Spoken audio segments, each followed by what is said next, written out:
오늘 본문에는 사두개인들이 등장합니다. 지난주에는 바리새인과 헤롯 당원들이 예수님을 책잡기 위해서 가이사에게 세금을 바치리까 말리까 하는 질문, 예수님을 곤란하게 하고 넘어뜨리기 위한 질문을 하는 말씀이었습니다. 그런데 예수님이 그 곤란한 책잡기 위한 질문에 넘어가지 않았습니다. 그래서 가이사의 것은 가이사에게, 하나님의 것은 하나님께 드려라. 그런데 이번에는 사두개인들이 등장합니다. 사두개인들이 예수님을 넘어뜨리기 위해서 등장한 이슈는 부활입니다. 사두개인들의 특징은 부활 신앙, 부활의 믿음이 없습니다. 그들은 부활을 주제로 오늘 예수님께 질문을 합니다. 어떤 질문을 하고 있나요? 18절에 보면 부활이 없다 하는 사두개인들이 예수님께 와서 묻습니다. 그러니까 부활을 인정할 수 없듯 부활을 부인하는 희한한 질문을 던지는 것이죠.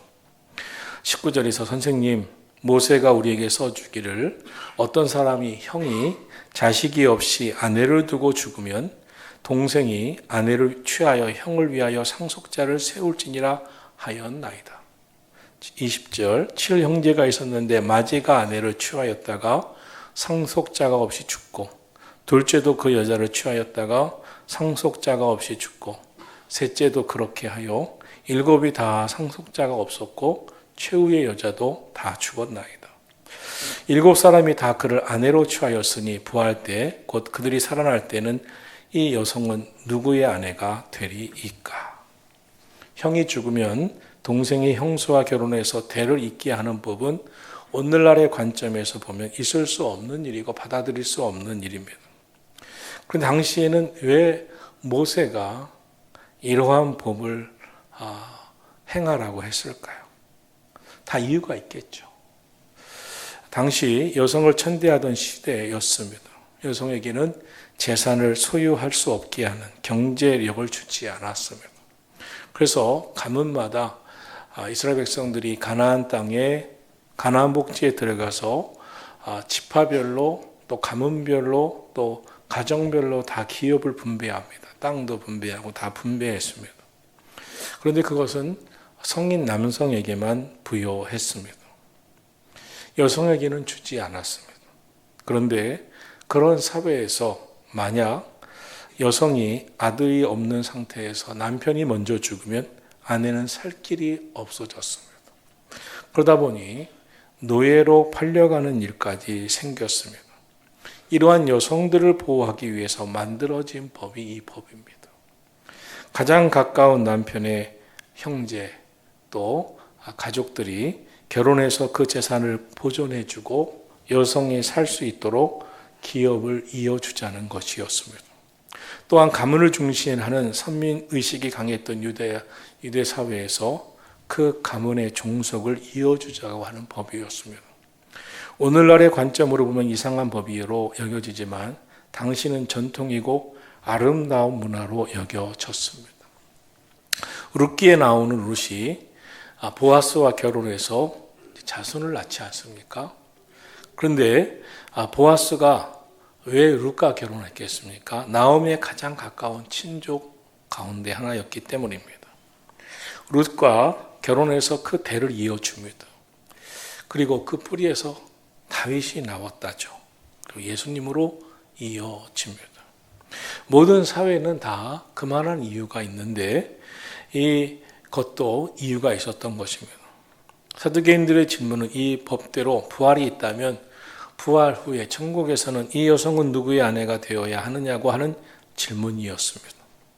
정말 예수님을 곤혹하게 만들고 책잡기 위해서 하는 질문이었습니다. 부활에 대한 믿음을 거부하고 싶은 마음에서 한 질문이었습니다. 그러나 예수님은 가이사의 것은 가이사에게, 하나님의 것은 하나님께 드리라고 하는 대답을 하셨듯이 이번에도 말도 안 되는 질문하지 말라고 일축하는 말씀을 하지 않으셨습니다. 오히려 부활을 의심하는 사두개인들에게 성경을 소개하고 하나님의 능력을 말씀하고 있습니다. 사두개인들 부활을 의심했습니다. 그런데 사두개인들이 부활을 의심하듯 예수님의 시대만 사두개인이 있는 것이 아니라 오늘 같은 이 시대도 많은 사두개인이 있을 것입니다. 교회를 나와도 부활이 있을 수 있어. 부활에 대한 의구심을 갖고 어떻게든지 부활을 해치하려고 하는 사람들도 있을 겁니다. 이때 예수님이 뭐라고 대답하십니까? 24절에서 예수께서 이르시되 너희가 성경도 하나님의 능력도 알지 못함으로 오해하는구나. 부활에 대한 또 이 일곱 형제가 형수와 결혼해서 자녀를 못 낳은 상태에서 죽었다면 누구의 아내가 되리까라고 하는 질문은 첫째, 성경을 모르기 때문이다. 그 뜻을 모르기 때문이다 라고 말씀하고 있습니다. 또한 부활에 대한 의심은 하나님의 능력을 알지 못하기 때문이다. 이렇게 말씀하고 있습니다. 먼저 주님은 본문 25절에서 사람이 죽은 자 가운데서 살아날 때에 장가도 아니가고 시집도 아니가고 하늘에 있는 천사들과 같으니라 하는 말씀을 하십니다. 그리고 죽음 이유에 대해서 설명을 합니다. 죽고 나서는 죽음 이유는 천국은 사람은 다시 살아나서 천국에서는 장가도 아니가고 시집도 아니가고 하늘에 있는 천사들과 같다는 것입니다. 죽음 이후에 천사와 같다는 말은 무슨 말입니까? 천국은 오늘 이 세상에서의 육체의 몸과 같은 몸으로 천국에서 다시 부활한다는 게 아니죠. 이 육체의 몸이 아닌 천국에서는 천사와 같은 몸, 고린도서에는 신령한 몸이라고 그랬습니다. 신령한 몸을 가지게 된다는 것입니다. 천국에서는 더 이상 늙고 병들고 죽는 몸이 아니라는 것입니다. 새로운 생명, 새로운 몸을 가진다는 것입니다.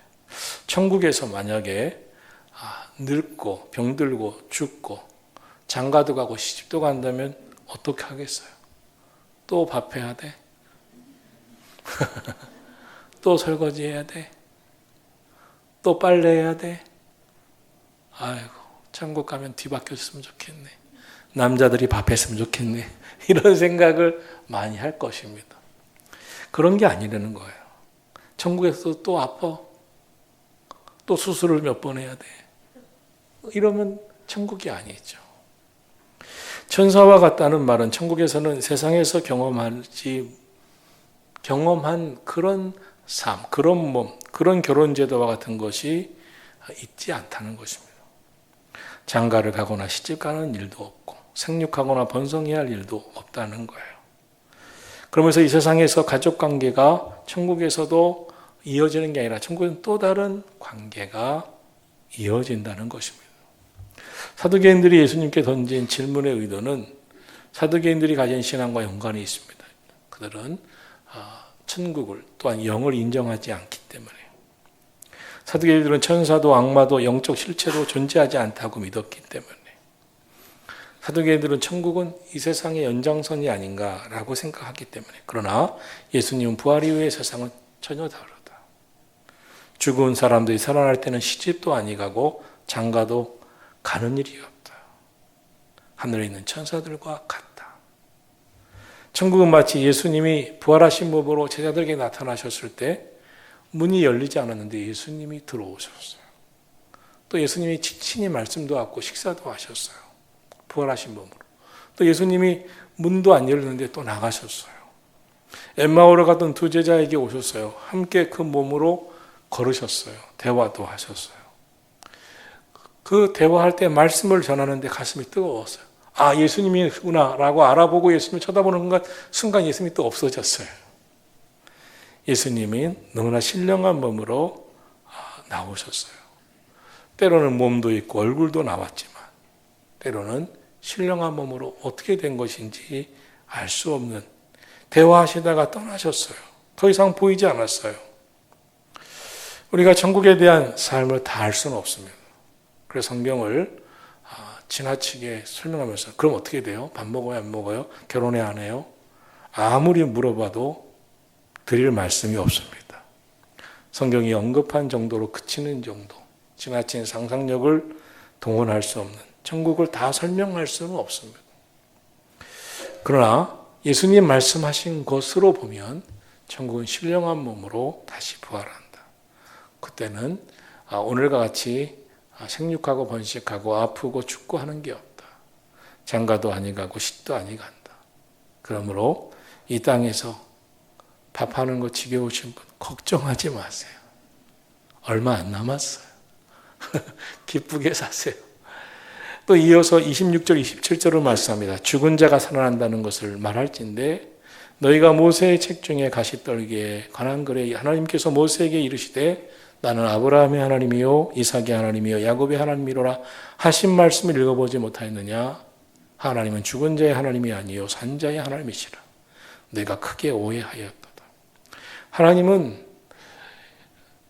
출애굽기 3장에서 모세가 어느 날 늘 다니던 그 광야길에 가시떨기 나무에 불꽃이 핍니다.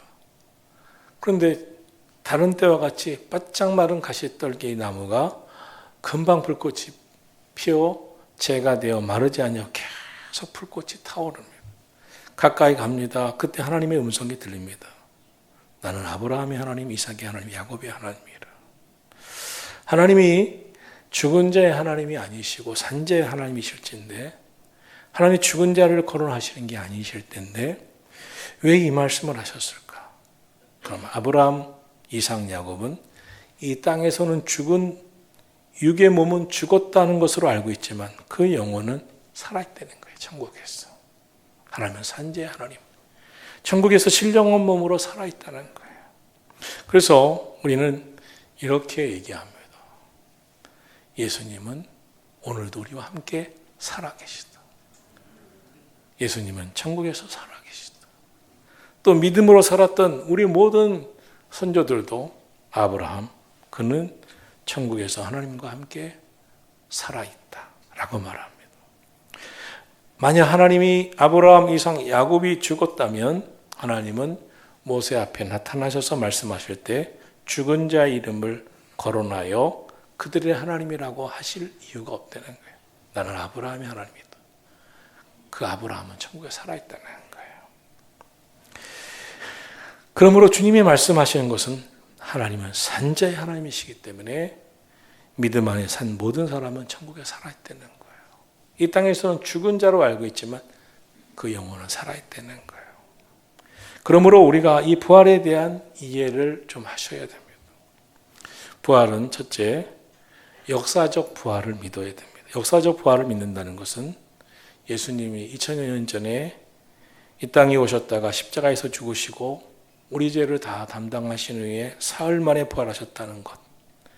그 역사적 증거가 뚜렷한 예수님의 빈무덤, 예수님의 부활을 목격한 수백의 증인들이 있었다는 것. 이것은 예수님의 역사적 부활을 믿는 것입니다. 그래서 우리는 부활은 역사성이 있구나. 역사적 부활을 믿는 거예요. 둘째는 종말론적 부활을 믿는 신앙입니다. 부활 신앙은 우리 모두는 예수님이 다시 오실 때 믿음의 사람들은 다시 주님처럼 부활한다. 먼저 믿는 이들도 다 부활한다.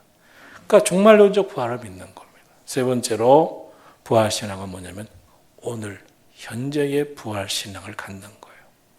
예수님이 사흘 만에 부활하시고 지금 승천하시어 하늘에 오르셨지만 주님은 영으로 성령으로 이 땅에 다시 오셔서 오늘도 이 자리에 성령으로 이 자리에 또 우리 가운데 함께 하신다는 것을 믿습니다. 그래서 예수님이 내가 죽는 것, 예수님의 제자들이 예수님 죽으시면 안 됩니다. 죽으시면 안 됩니다 라고 했을 때 예수님이 내가 죽는 게 더 맞다, 더 옳다.